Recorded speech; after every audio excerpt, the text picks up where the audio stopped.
జై వాసవి. గాంధీ మహాత్ముల వారు 123వ జయంతి ఈరోజు చేసుకుంటా ఉన్నామండి. ఆర్య వయసులో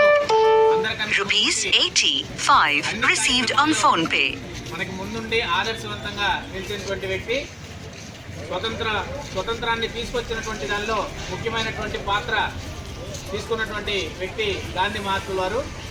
ఇట్లాంటి వారు ఇప్పటికీ మరలా పుట్టలేదు, ఇక ముందు చెప్పుకునే స్థాయిలో ఉండబోరు అనేటువంటివి అర్థమవుతా ఉంది. ఏదైనా సరే ఎన్నో సత్యాగ్రహాలు, ఉప్పు సత్యాగ్రహం లాంటి పెద్ద పెద్ద కార్యక్రమాల్లో ముందుండి నిలబడి మన ఆంధ్ర రాష్ట్రానికి స్వతంత్రం తీసుకొచ్చినటువంటి, భారతదేశానికి స్వతంత్రం ఇచ్చినటువంటి వ్యక్తి.